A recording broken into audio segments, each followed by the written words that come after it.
नीलाञ्जनसमाभासं रविपुत्रं यमाग्रजं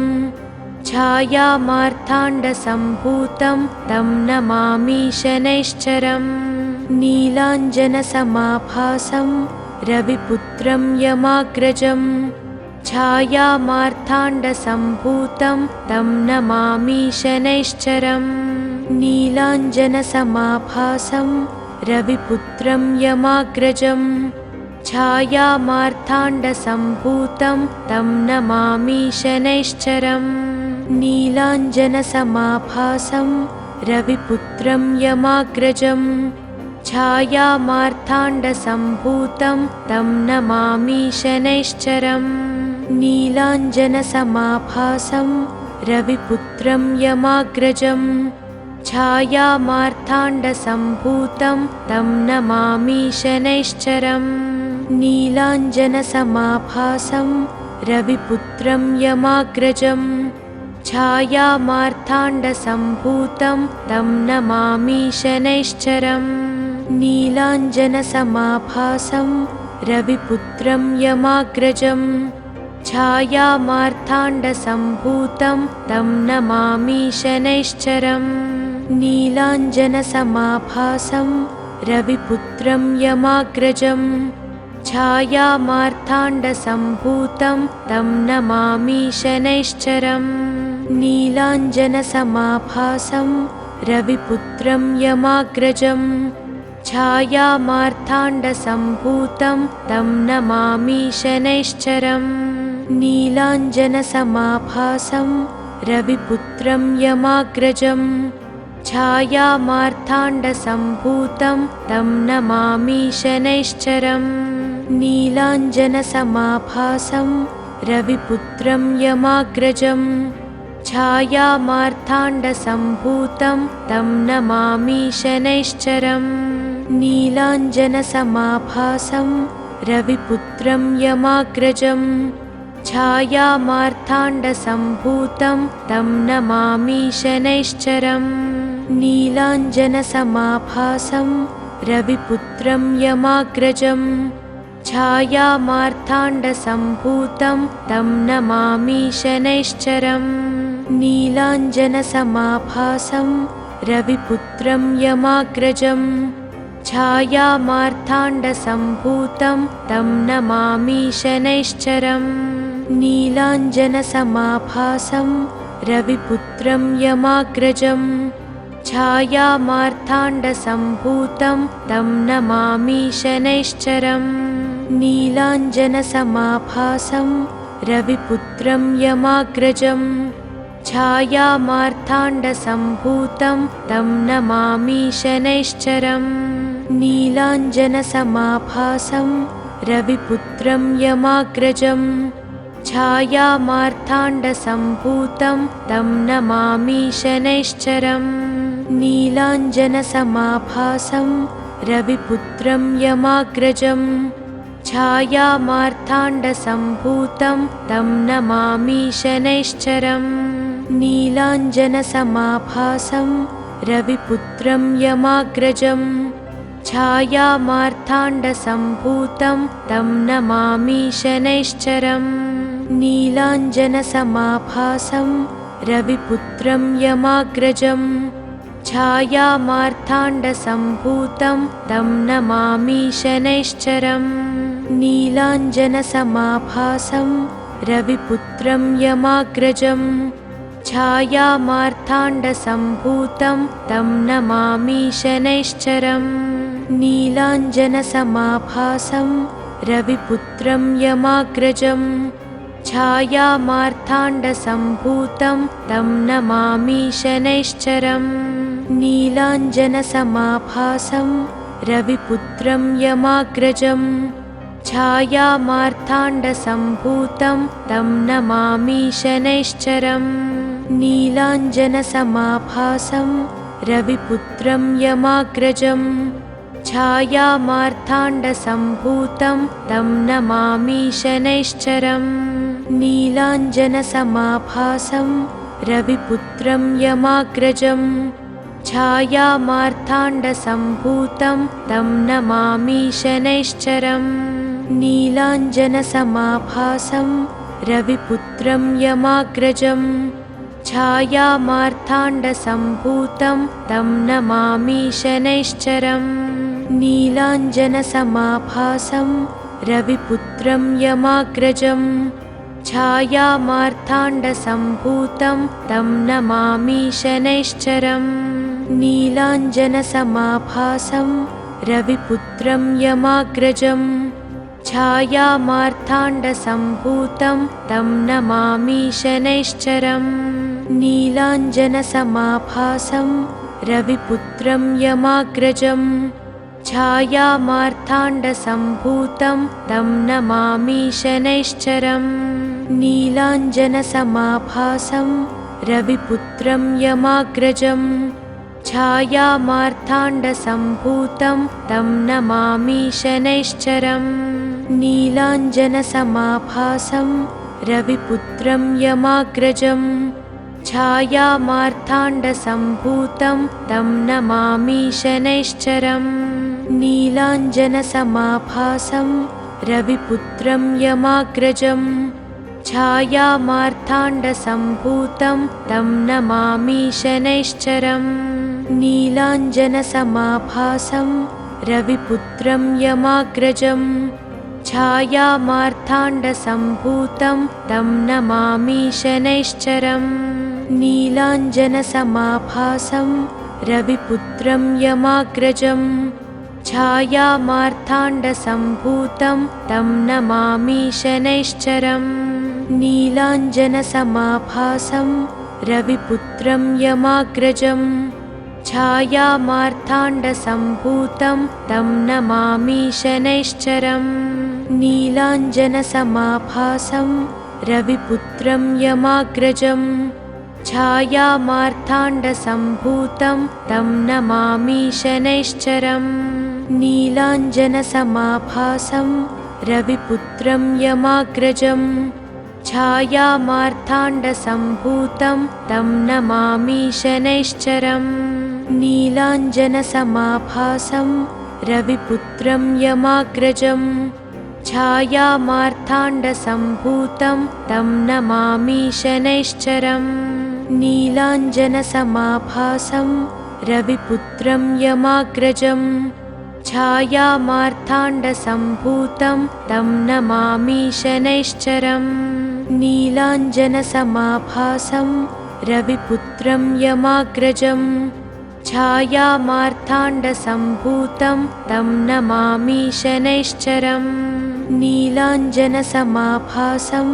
रविपुत्रं यमाग्रजं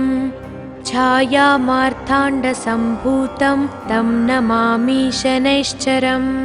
नीलाञ्जनसमाभासं रविपुत्रं यमाग्रजं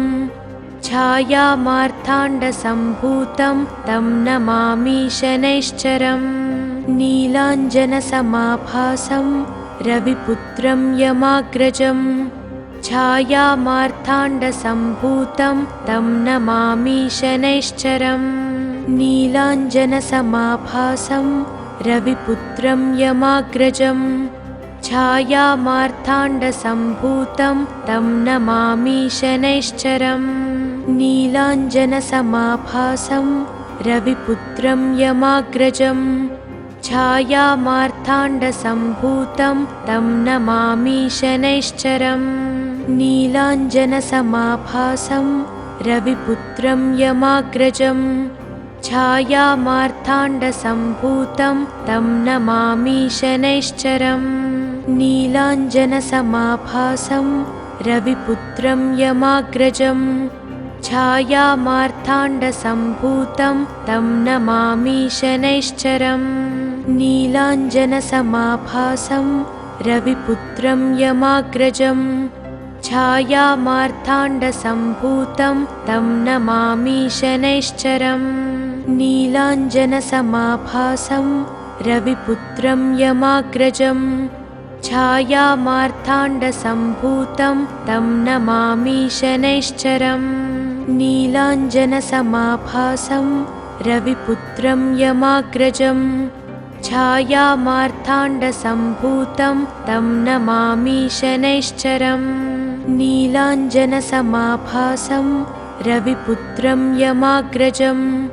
छायामार्ताण्डसम्भूतं तं नमामि शनैश्चरम्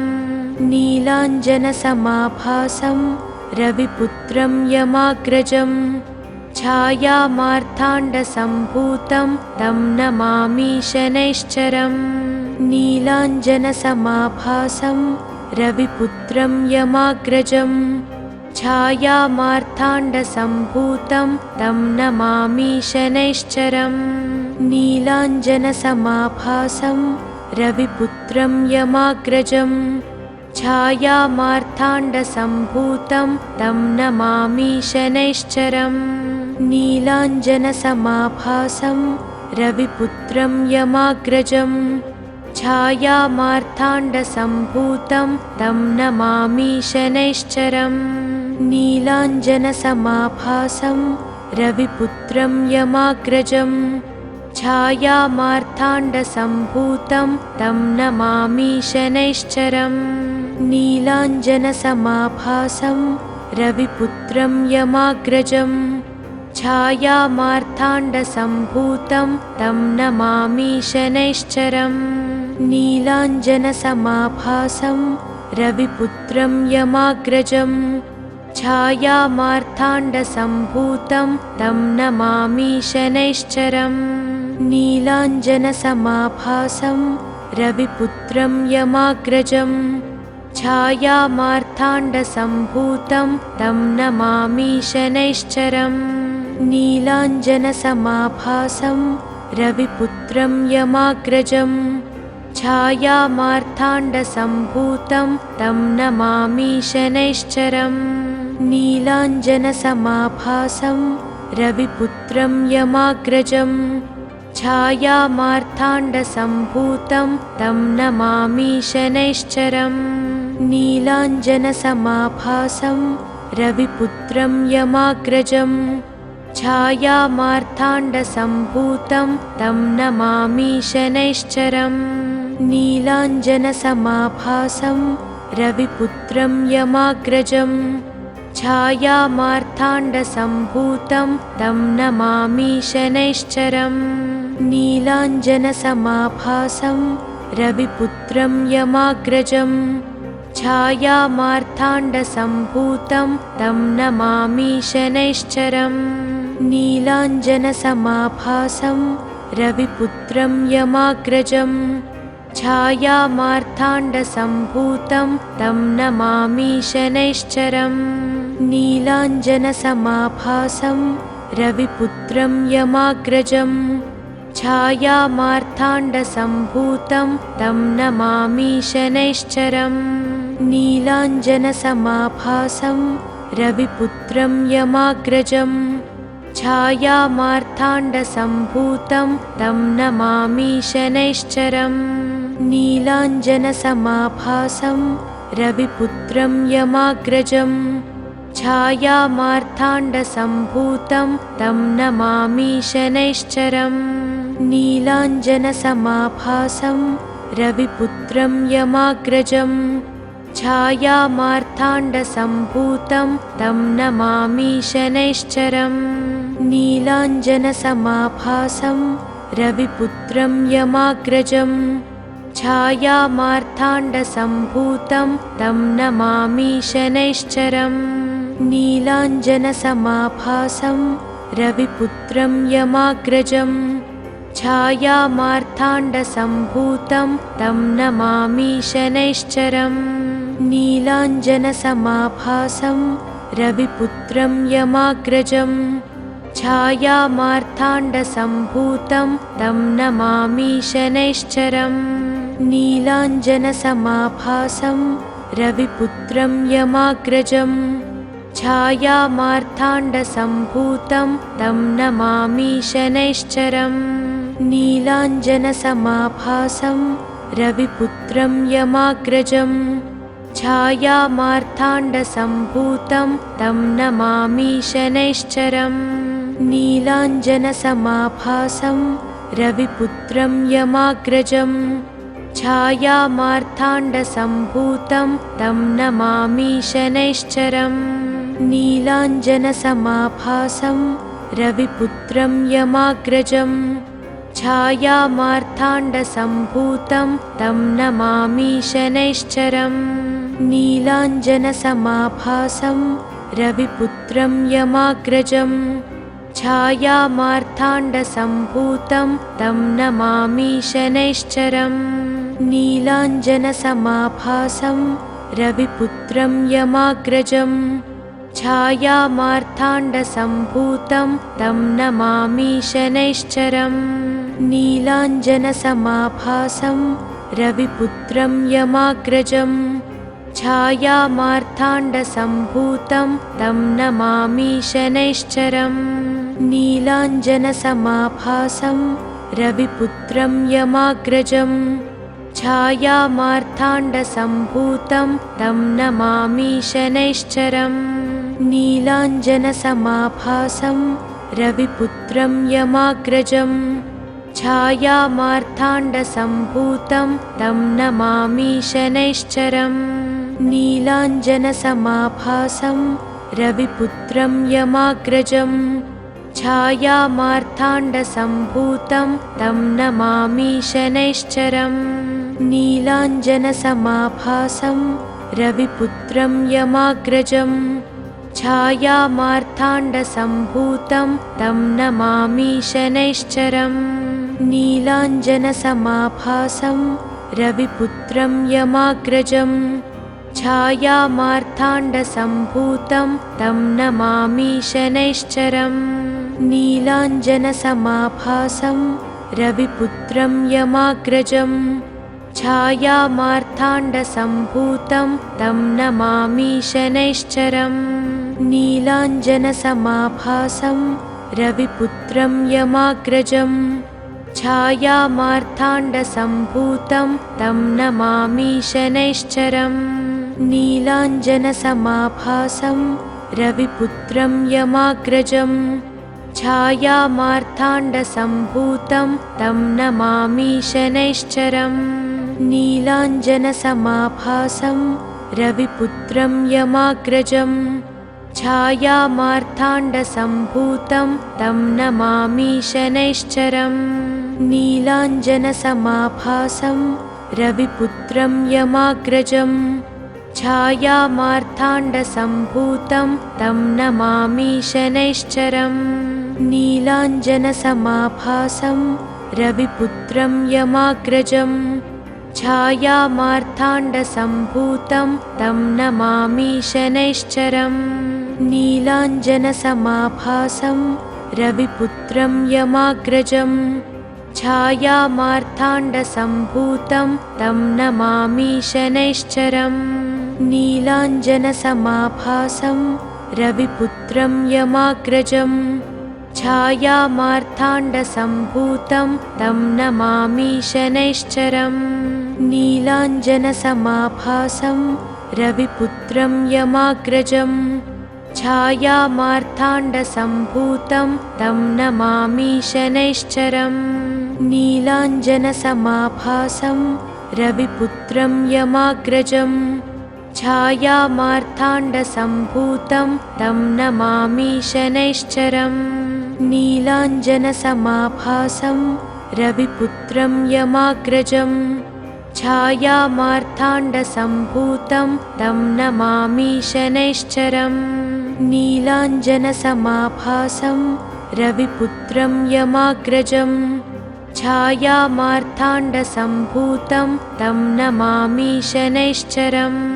नीलाञ्जनसमाभासं रविपुत्रं यमाग्रजं छायामार्ताण्डसम्भूतं तं नमामि शनैश्चरम् नीलाञ्जनसमाभासं रविपुत्रं यमाग्रजं छायामार्ताण्डसम्भूतं तं नमामि शनैश्चरम् नीलाञ्जनसमाभासं रविपुत्रं यमाग्रजं छायामार्ताण्डसम्भूतं तं नमामि शनैश्चरम् नीलाञ्जनसमाभासं रविपुत्रं यमाग्रजं छायामार्ताण्डसम्भूतं तं नमामि शनैश्चरम् नीलाञ्जनसमाभासं रविपुत्रं यमाग्रजं छायामार्ताण्डसम्भूतं तं नमामि शनैश्चरम् नीलाञ्जनसमाभासं रविपुत्रं यमाग्रजं छायामार्ताण्डसम्भूतं तं नमामि शनैश्चरम् नीलाञ्जनसमाभासं रविपुत्रं यमाग्रजं छायामार्ताण्डसम्भूतं तं नमामि शनैश्चरम् नीलाञ्जनसमाभासं रविपुत्रं यमाग्रजं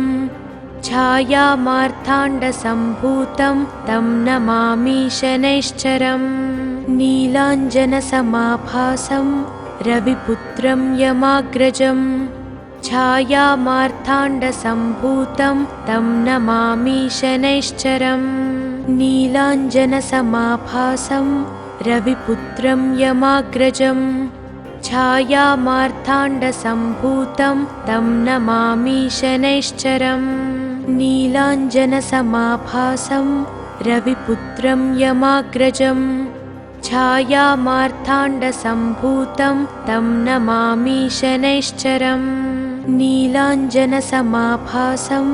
रविपुत्रं यमाग्रजं छायामार्ताण्डसम्भूतं तं नमामि शनैश्चरम्। ఈ వీడియో కనుక మీకు నచ్చితే వెంటనే లైక్ కొట్టి షేర్ చేయండి. మరిన్ని వీడియోస్ చూడాలనుకుంటే వెంటనే సబ్స్క్రైబ్ చేయండి. థాంక్యూ.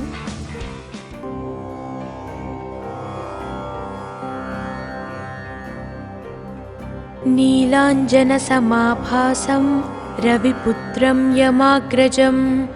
छायामार्ताण्डसम्भूतं तं नमामि शनैश्चरम् नीलाञ्जनसमाभासं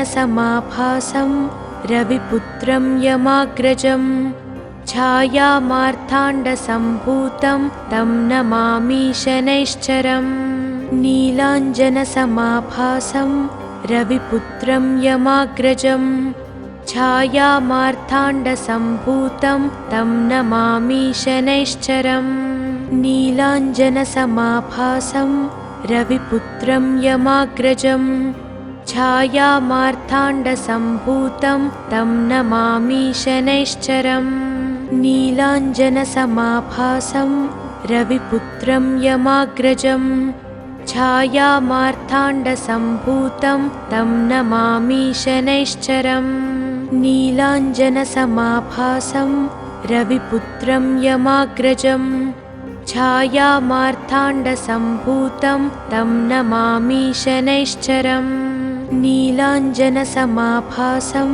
रविपुत्रं यमाग्रजं छायामार्ताण्डसम्भूतं तं नमामि शनैश्चरम् नीलाञ्जनसमाभासं रविपुत्रं यमाग्रजं छायामार्ताण्डसम्भूतं तं नमामि शनैश्चरम् नीलाञ्जनसमाभासं रविपुत्रं यमाग्रजं छायामार्ताण्डसम्भूतं तं नमामि शनैश्चरम् नीलाञ्जनसमाभासं रविपुत्रं यमाग्रजं छायामार्ताण्डसम्भूतं तं नमामि शनैश्चरम् नीलाञ्जनसमाभासं रविपुत्रं यमाग्रजं छायामार्ताण्डसम्भूतं तं नमामि शनैश्चरम् नीलाञ्जनसमाभासं रविपुत्रं यमाग्रजं छायामार्ताण्डसम्भूतं तं नमामि शनैश्चरम् नीलाञ्जनसमाभासं रविपुत्रं यमाग्रजं छायामार्ताण्डसम्भूतं तं नमामि शनैश्चरम् नीलाञ्जनसमाभासं रविपुत्रं यमाग्रजं छायामार्ताण्डसम्भूतं तं नमामि शनैश्चरम् नीलाञ्जनसमाभासं रविपुत्रं यमाग्रजं छायामार्ताण्डसम्भूतं तं नमामि शनैश्चरम् नीलाञ्जनसमाभासं रविपुत्रं यमाग्रजं छायामार्ताण्डसम्भूतं छायामार्ताण्डसम्भूतं तं नमामि शनैश्चरम् नीलाञ्जनसमाभासं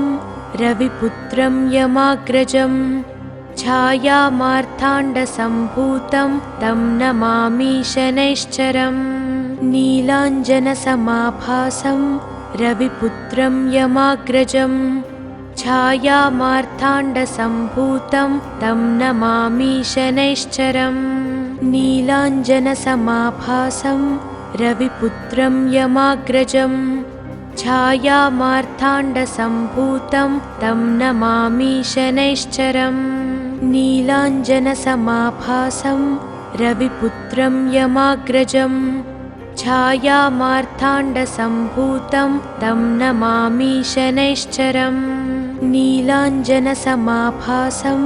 रविपुत्रं यमाग्रजं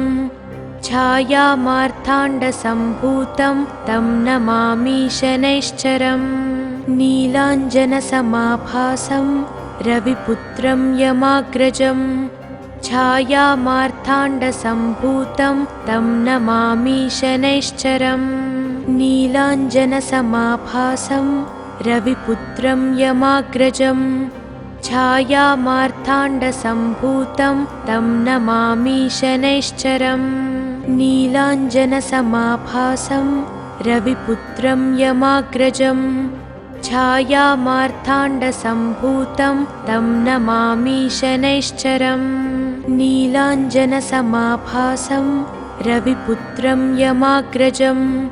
छायामार्ताण्डसम्भूतं तं नमामि शनैश्चरम् नीलाञ्जनसमाभासं रविपुत्रं यमाग्रजं छायामार्ताण्डसम्भूतं तं नमामि शनैश्चरम् नीलाञ्जनसमाभासं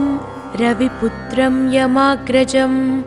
छायामार्ताण्डसम्भूतं तं नमामि शनैश्चरम् नीलाञ्जनसमाभासं रविपुत्रं यमाग्रजं छायामार्ताण्डसम्भूतं तं नमामि शनैश्चरम् नीलाञ्जनसमाभासं रविपुत्रं यमाग्रजं छायामार्ताण्डसम्भूतं तं नमामि शनैश्चरम् नीलाञ्जनसमाभासं रविपुत्रं यमाग्रजं छायामार्ताण्डसम्भूतं तं नमामि शनैश्चरम् नीलाञ्जनसमाभासं रविपुत्रं यमाग्रजं छायामार्ताण्डसम्भूतं तं नमामि शनैश्चरम् नीलाञ्जनसमाभासं रविपुत्रं यमाग्रजं छायामार्ताण्डसम्भूतं तं नमामि शनैश्चरम् नीलाञ्जनसमाभासं रविपुत्रं यमाग्रजं